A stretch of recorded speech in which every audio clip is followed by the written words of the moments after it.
Well, hello, my friend, and thank you for joining me as we continue our journey in discovering more about the Lord's heart and His ways.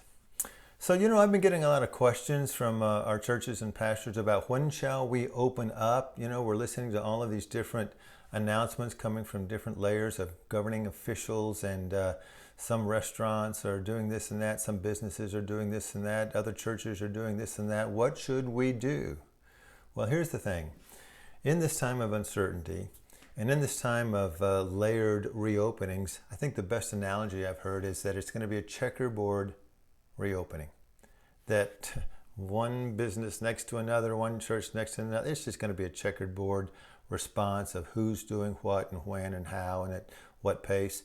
And you know what? I'm at peace with that. Yes, it can be very disconcerting. What in the world is going to happen tomorrow? All the uncertainty. But on the other hand, the Lord reminds me, He whispers, I am your timely responder.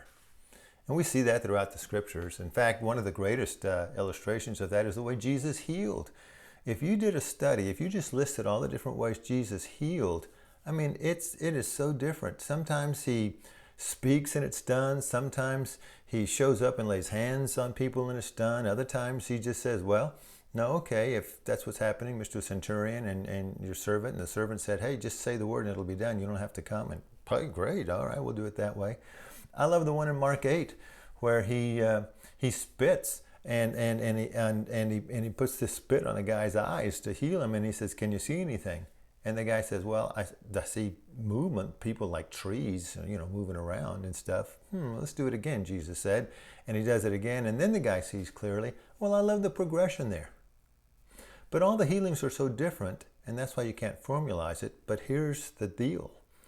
Jesus does things at the proper time. He is a timely responder. And it's crystallized over in 1 Peter chapter 5, verse 6.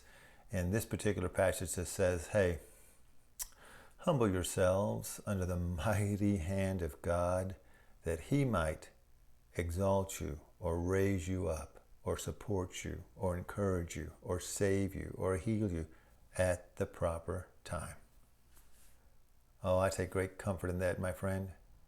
So if this coronavirus uncertainty begins to just come in waves at you sometimes, not knowing about tomorrow financially, not knowing tomorrow about schools, or businesses and all these other things, hey, the Lord is our timely responder.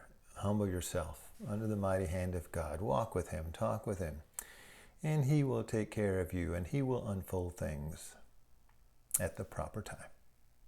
So until next time, keep listening for those whispers of God.